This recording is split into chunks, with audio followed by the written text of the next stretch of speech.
خدا نے اپنے نبیوں کے وسیلہ سے، اپنے کلام کے وسیلہ سے پیشتر ہی سے دینا شروع کر دیا تھا۔ اور اب تیسرے باب میں پولس رسول خدا کی ایک ایسی راست بازی کا ذکر کرتے ہیں جو کہ شریعت کے بغیر ہے، شریعت سے علاوہ ہے، لیکن وہ یہاں پر بھی یہی کہہ رہے ہیں جس کی گواہی شریعت اور نبیوں سے ہوتی ہے۔ خدا کے کلام میں جب بھی یہ دو تراکیب یعنی شریعت اور نبی ایک ساتھ آتے ہیں تو اس سے مراد پورا کا پورا پرانا عہد نامہ ہوتا ہے۔ تو پولس رسول یہ بتانا چاہ رہے ہیں کہ وہ راست بازی اب اپنے مقررہ وقت پر ظاہر ہوئی ہے، لیکن اس کی نوید، اس کی خوشخبری پرانے عہد سے ہمارے سامنے ثابت ہے۔ اب یہ راست بازی ہے کیا؟ یہ تو ثابت ہو چکا کہ ہم اپنی راست بازی سے راست باز نہیں ٹھہرائے جا سکتے۔ یعنی خدا کی وہ راست بازی جو یسوع مسیح پر ایمان لانے سے سب ایمان لانے والوں کو حاصل ہوتی ہے، کیونکہ کچھ فرق نہیں۔ خوشخبری کا تعلق خداوند یسوع مسیح کی شخصیت سے تھا۔ یہ وہی خوشخبری ہے جو اس راست بازی کی صورت میں ظاہر ہوئی ہے، اور اس کا محور بھی خداوند یسوع مسیح کی ذات اقدس ہے۔ یعنی خدا کی وہ راست بازی جو یسوع مسیح پر ایمان لانے سے سب ایمان لانے والوں کو حاصل ہوتی ہے۔ پہلی بات، یہ راست بازی خداوند یسوع مسیح کے وسیلہ سے ہے، اور دوسری بات، یہ راست بازی ہمیں ایمان لانے سے حاصل ہوتی ہے۔ یعنی خداوند یسوع مسیح کی ذات پر ایمان لے کر آنا، اس کے نام پر ایمان لے کر آنا، اور اس کی راست بازی کو اپنی زندگیوں میں قبول کر لینا۔ اور پولس رسول کہہ رہے ہیں کچھ فرق نہیں، اور اس کے آگے جو آیت ہے وہ شاید سب کو زبان زد عام ہو، اس لیے کہ سب نے گناہ کیا اور خدا کے جلال سے محروم ہیں۔ یہ نتیجہ ہے اس ساری بحث کا جو اس سے پہلے 2.5 ابواب میں ہو چکی ہے۔ سب نے گناہ کیا، سب خدا کی عدالت کے، خدا کے غضب کے سزاوار ہیں، اس لیے کہ سب نے گناہ کیا اور خدا کے جلال سے محروم ہیں۔ خدا کے جلال سے محروم ہیں یعنی خدا کی حضوری سے محروم ہیں۔ گناہ کی حالت میں کوئی شخص خدا کی حضوری میں جا نہیں سکتا، اور یہاں پر لکھا ہے مگر اس کے فضل کے سبب سے اس مخلصی کے وسیلہ سے جو مسیح یسوع میں ہے مفت راست باز ٹھہرائے جاتے ہیں۔ یاد رہے بات شروع کہاں سے ہوئی تھی کہ اگر شریعت بھی ہمیں بچا نہیں سکتی تو پھر کیا ہمارے لیے کوئی امید ہے؟ اور پولس رسول کہتے ہیں ایک بڑی امید ہے، ایک قوی امید ہے ہمارے پاس، اور وہ کیا ہے؟ مگر اس کے فضل کے سبب سے، اس مخلصی کے وسیلہ سے جو مسیح یسوع میں ہے مفت راست باز ٹھہرائے جاتے ہیں۔ 3 باتیں بتا رہے ہیں وہ ہمیں اس آیت میں۔ سب سے پہلی بات، یہ خدا کا فضل ہے۔ یہ راست بازی جو خدا ہمیں دینے جا رہا ہے یہ اس کا فضل ہے، اور فضل ہمیشہ انمیرٹڈ فیور کو کہا جاتا ہے۔ وہ چیز جس کو ہم ڈیزرو نہ کرتے ہوں، وہ چیز جس کی ہم اہلیت نہ رکھتے ہوں، وہ ہمیں مل جائے تو یہ فضل کہلاتا ہے۔ تو یہ خدا کے فضل کے سبب سے ہے، اس مخلصی کے وسیلہ سے جو مسیح یسوع میں ہے۔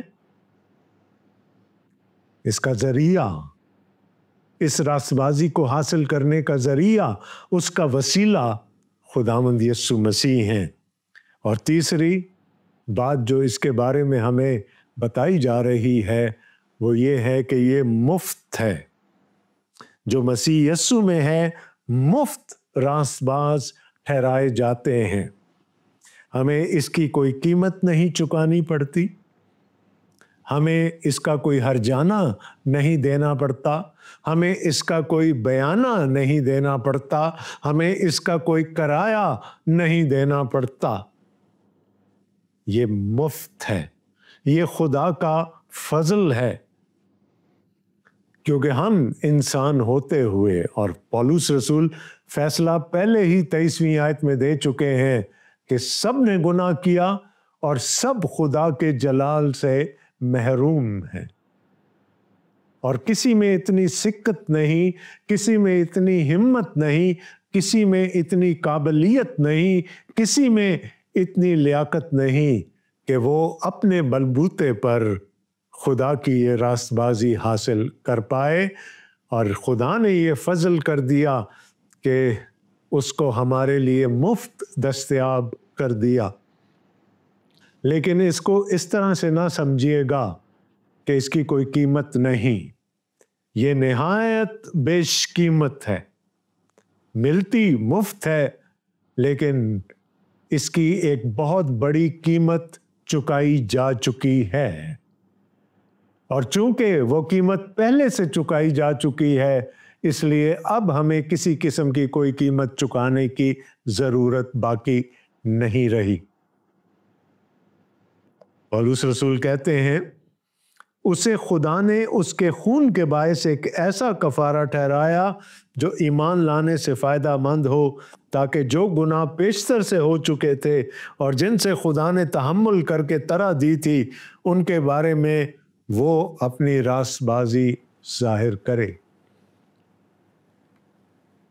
اسے خدا نے اس کے خون کے باعث ایک ایسا کفارہ ٹھہرایا۔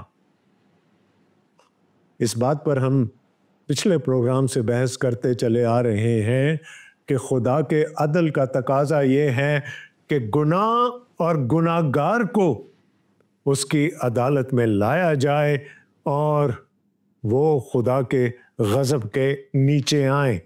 یہ خدا کے عدل کا، یہ اس کے انصاف کا تقاضا تھا، لیکن خدا نے اس کے لیے ایک ایسا انتظام کر دیا کہ وہ عادل بھی رہے، وہ منصف بھی رہے، اور وہ ایک فضل کرنے والا خدا بھی ہو۔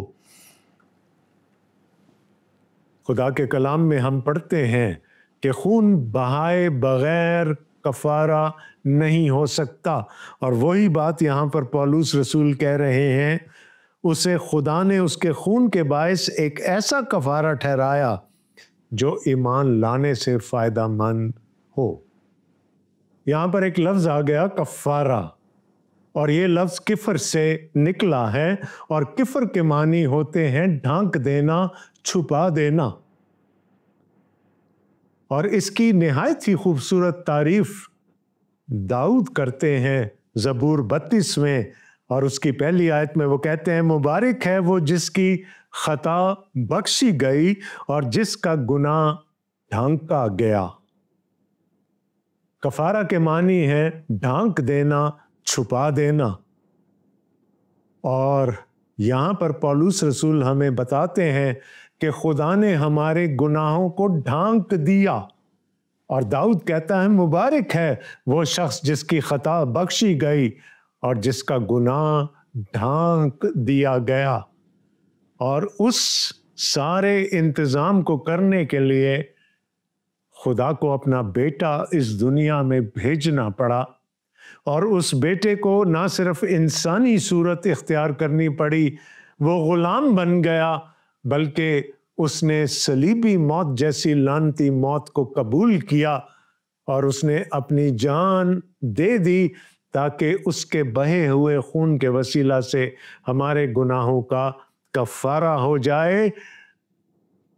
اور چونکہ انتظام کر دیا گیا ہے، اب ہمارے کرنے کا صرف اتنا سا کام ہے کہ ہم خداوند یسوع مسیح کی ذات پر ایمان لے کر آئیں، اس کفارے پر ایمان لے کر آئیں جو اس نے ہماری خاطر دیا، اور پھر اس راست بازی کو اپنی زندگیوں میں قبول کر لیں، جس کے بارے میں ہمیں یہ بتایا گیا کہ وہ خدا کے فضل سے ہے، خداوند یسوع مسیح کے وسیلے سے ہے اور مفت ہے۔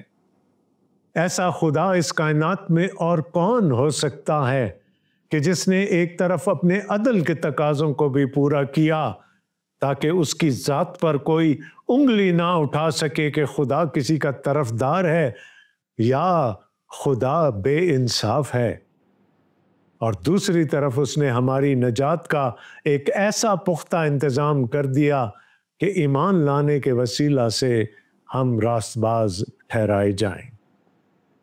اور یہاں پر پولس رسول ایک اور بات ہمارے سامنے رکھ رہے ہیں، اسے خدا نے اس کے خون کے باعث ایک ایسا کفارہ ٹھہرایا جو ایمان لانے سے فائدہ مند ہو، تاکہ جو گناہ پیشتر ہو چکے تھے اور جن سے خدا نے تحمل کر کے طرح دی تھی، ان کے بارے میں وہ اپنی راست بازی ظاہر کرے۔ پولس رسول کہتے ہیں کہ خدا کی طرف سے جو نجات کا یہ انتظام کیا گیا، ہمیں راست باز ٹھہرانے کا جو انتظام کیا گیا، یہ ریٹروسپیکٹ میں بھی کام کرتا ہے۔ ماضی میں بھی جتنے گناہ ہو چکے تھے، اور یہاں لکھا ہے جن سے خدا نے تحمل کر کے طرح دی تھی، تو پرانے عہد کے جتنے لوگ ایمان کے وسیلہ سے ایک مسیحا کے آنے کا انتظار کر رہے تھے، خدا کی اس راست بازی کے ظاہر ہونے کا انتظار کر رہے تھے، وہ اپنے ایمان سے نجات پا جائیں گے۔ اور نئے عہد میں ہم سب جو زندہ ہیں، ہم اس قربانی پر جو صلیب پر دی گئی، اس پر ایمان لانے کے وسیلہ سے راست باز ٹھہرائے جاتے ہیں۔ اگر خدا ایک ہے، اور پولس رسول تیموتھیوس کو کہتے ہیں کہ پھر درمیانی بھی ایک ہی ہے۔ نجات پرانے عہد نامہ میں بھی خداوند یسوع مسیح کے وسیلہ سے ہی تھی، اور آج بھی خداوند یسوع مسیح کے وسیلہ ہی سے ہے۔ یہ ہو نہیں سکتا کہ خدا ایک ہو اور اس کے بچانے کے طریقے مختلف ہوں، بلکہ اسی وقت اس کی راست بازی ظاہر ہو تاکہ وہ خود بھی عادل رہے اور جو یسوع پر ایمان لائے اس کو بھی راست باز ٹھہرانے والا ہو۔ پولس رسول کہتے ہیں کہ خدا نے جو راست بازی ظاہر کر دی، خدا نے جو ہمیں راست باز ٹھہرائے جانے کا انتظام کر دیا، اس کے وسیلہ سے اس کی عدالت بھی قائم رہی، اس کا انصاف بھی قائم رہا، اور ہمارے بچائے جانے کا ایک طریقہ، ایک وسیلہ بھی سامنے آ گیا۔ بس فخر کہاں رہا؟ ہاں، اگر میں شریعت کے اعمال کے وسیلہ سے راست باز ٹھہرایا جاتا تو میں سینہ تان کر کہہ سکتا تھا کہ میں نے اپنی نجات خود کمائی ہے، فخر ہوتا۔ لیکن اب تو مجھے پتا ہے کہ جو کچھ بھی مجھے ملا ہے یہ خدا کے فضل سے ہے، خداوند یسوع مسیح کے وسیلے سے ہے اور مفت ہے۔ تو پھر میرے فخر کرنے کی گنجائش کہاں رہ جاتی ہے؟ بس فخر کہاں رہا؟ اس کی گنجائش ہی نہیں۔ کون سی شریعت کے سبب سے؟ کیا اعمال کی شریعت سے؟ نہیں، بلکہ ایمان کی شریعت سے۔ مجھے راست باز ٹھہرانے کے لیے خدا کو ایک بھاری قیمت ادا کرنی پڑی، اور آج اسی کے وسیلہ سے میں مفت میں راست باز ٹھہرایا جاتا ہوں۔ مجھے کسی قسم کی کوئی قیمت نہیں چکانی پڑتی، کوئی دام نہیں دینا پڑتا، لہٰذا میرے فخر کی کوئی گنجائش نہیں رہتی۔ اعمال کی شریعت سے